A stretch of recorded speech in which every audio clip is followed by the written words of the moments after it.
김정숙 여사가 지인을 통해서 딸 문다혜 씨에게 5천만 원을 송금했다는 의혹에 대해서 측근들의 이야기가 나왔습니다. 다혜 씨가 돈을 갚았다는 겁니다. 최지원 기자.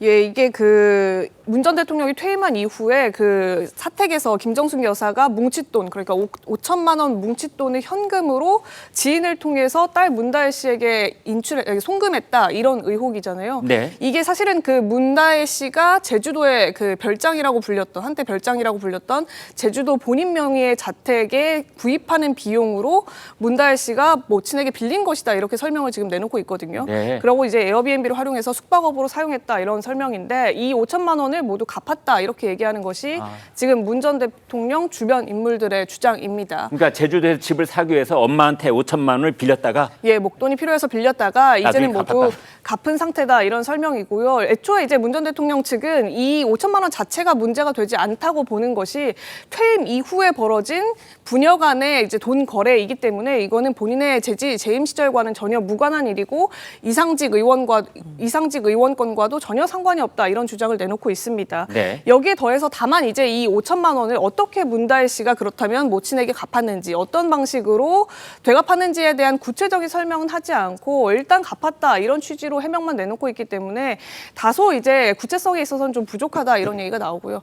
지금 또 다른 의혹으로 그러니까 문 전 대통령이 출판했던 그 책 인쇄를 문다혜 씨가 대리 수령해서 문 전 대통령에게 전달했다고 했다는 네. 그 의혹이나 일부 책의 디자인 비용은 문다혜 씨가 직접 수령을 했다라거나, 이런 의혹들도 일단은 퇴임 전후를 기준으로 삼아서 퇴임 후에 벌어진 일이기 때문에 일일이 소명할 이유가 없다, 이런 식으로 공식 반론은 하지 않고 있는 상황입니다.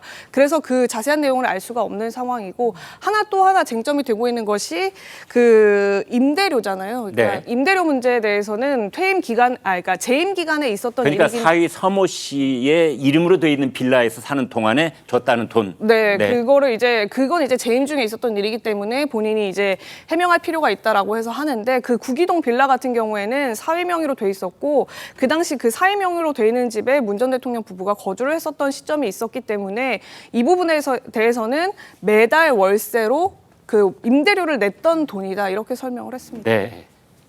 자, 그런데 이 문제의 핵심 쟁점은 애초에 김정숙 여사가 문다혜 씨에게 준 현금 5천만 원, 그 돈은 또 어디서 났는지, 바로 그 부분입니다. 여권에서도 이 부분에 대해 계속 의혹을 제기하고 있습니다. 먼저 들어보시겠습니다.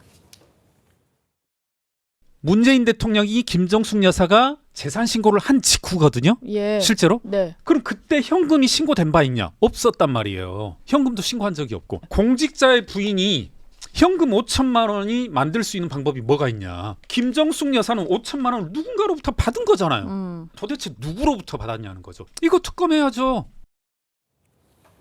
자, 장 변호사님, 네. 검찰도 이제 그 돈이 전달된 경로 이 부분보다는 이제 김정숙 여사가 퇴임 후에 5천만 원을 어떻게 마련했을까, 이 부분에 주목하고 있는 것 같아요. 아무래도 검찰이 수사 과정에서 이 돈의 출처에 대해서는 집중적으로 추궁할 가능성이 있다고 생각이 듭니다. 네. 그렇기 때문에 아무래도 문재인 전 대통령 측에서는 관련된 돈의 출처에 대해서도 입증을 하거나 또는 해명할 게 있다라고 한다면 추가적으로 입장이 나올 수 있다라고 생각은 드는데요. 네. 사실 출처 부분에 집중되는 것이 그 송금한 부분 같은 경우에는 지인을 통해 부탁해서 송금을 했다라고는 하지만 그 지인 이름에 괄호 열고 김정숙 여사의 이름이 있었다는 거잖아요. 네.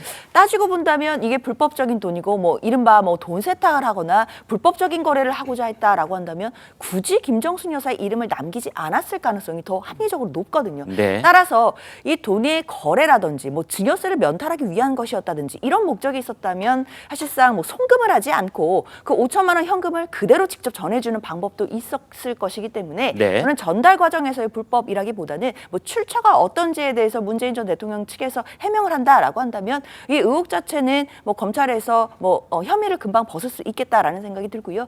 특히나 이제 관련해서는 사실 지금 계속해서 경제 공동체 이 부분 얘기가 나오고 있는데, 특히 서모 씨, 그러니까 사위였던 그 서모 씨의 그 취업에 관련해서 문재인 전 대통령이 뇌물 혐의가 있느냐를 보는 것이 본질적인 혐의인데 비해 네. 이 5천만 원 같은 경우에는 별건으로 받아들여지는 부분들도 있거든요. 네. 그래서 과연 이 부분은 혐의와 관련 없는 별건 수사가 아니냐, 이 부분에 대해서는 계속해서 문제 제기 있을 것 같습니다. 네.